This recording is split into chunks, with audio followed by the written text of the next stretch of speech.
Assalamualaikum warahmatullahi wabarakatuh. Perkenalkan, nama saya Fitra Amelia dengan NIM 240102001. Baik, pada kesempatan kali ini saya akan menyampaikan 10 jurnal terkait tasawuf studis pengantar belajar ilmu tasawuf.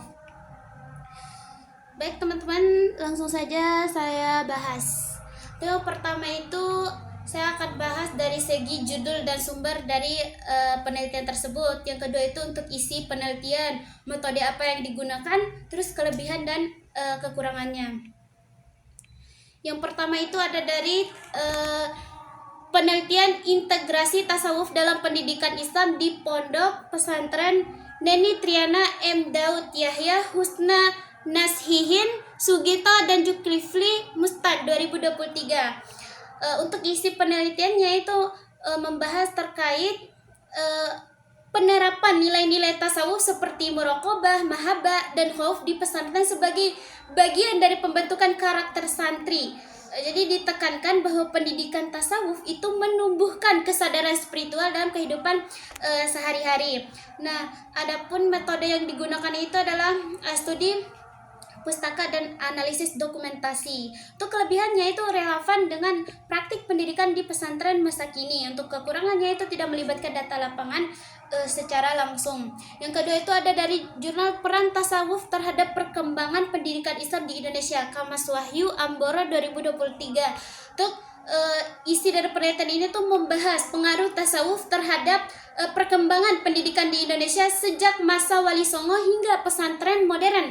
Nah, tasawuf itu dianggap sebagai pilar penting pembentukan karakter dan moral bangsa. Untuk metode yang digunakan itu metode kualitatif, adapun untuk kelebihannya itu memberikan gambaran sejarah yang lengkap dan runtun. Untuk kekurangannya itu kurang fokus pada konteks modern. Lanjut ke jurnal yang ketiga itu Nalar Tasawuf dalam Pendidikan Islam, kajian atas makna ihsan dan relevansinya dengan pendidikan karakter, Made Saihu Suparto dan Lilis Fauziah Balgis 2021. Untuk isi penelitiannya itu menyoroti konsep ihsan sebagai dasar pendidikan karakter dalam Islam. Penulis menghubungkan pemahaman tasawuf dengan pembentukan moral dan akhlak pelajar. Untuk metode yang digunakan itu adalah metode studi literatur atau kualitatif. Yang kedua itu untuk kelebihannya itu menawarkan konsep baru pendidikan karakter berbasis spiritualitas. Untuk kekurangannya itu tidak diuji empiris di lapangan. Lanjut untuk jurnal yang keempat itu konsep tasawuf dalam kitab Faidur Rahman sebagai upaya penanganan krisis spiritual, Zuhruful Irbah Ida Kurnia Sofa dan Hana Rohadatul Aish 2022. Untuk isi jurnalnya itu penulis itu menelaah kitab Faidur Rahman dan mengaitkannya dengan pendidikan tasawuf yang dapat mengatasi krisis spiritual masyarakat modern. Untuk metode yang digunakan itu kajian perpustakaan.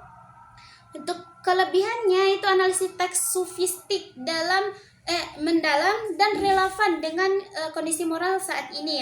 Untuk kekurangannya itu tidak ada penerapan langsung di lembaga pendidikan.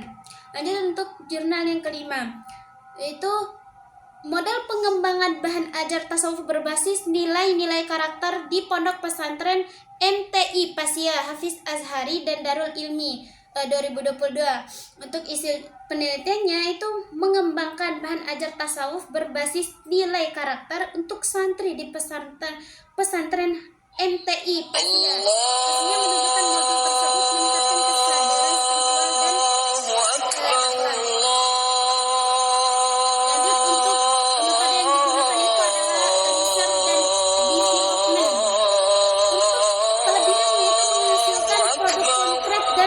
Validasi ahli. Untuk kekurangannya itu lokasi penelitian terbatas pada satu pesantren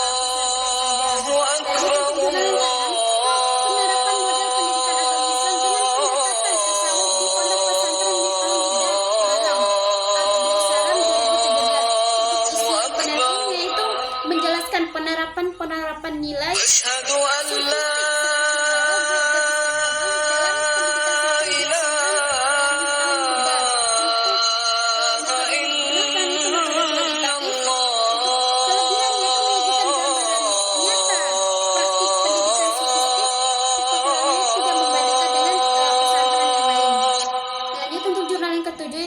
social أشهد أن لا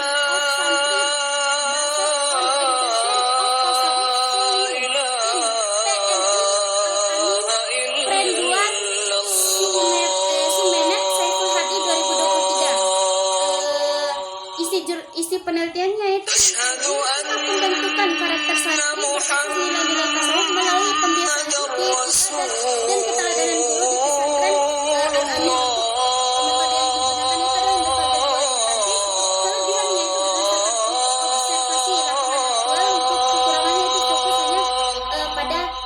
Pesantren. Jurnal yang ini pendidikan sofistik dan pemikiran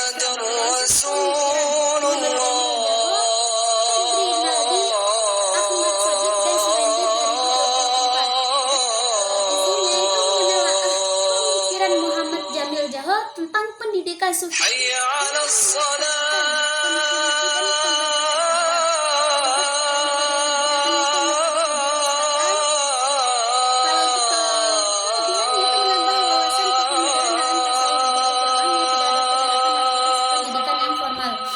Lanjut untuk jurnal yang ke-9.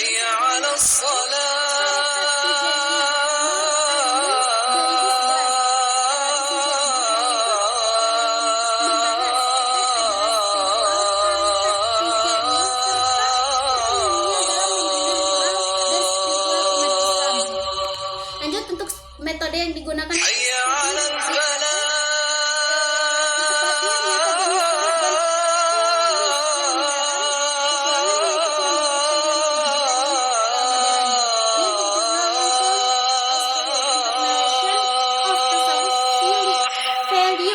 In learning fikih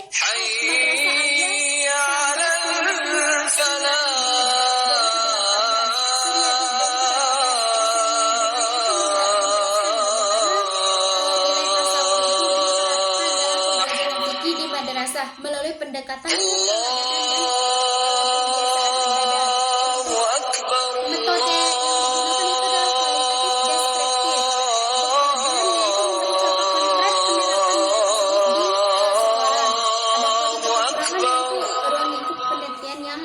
sempit.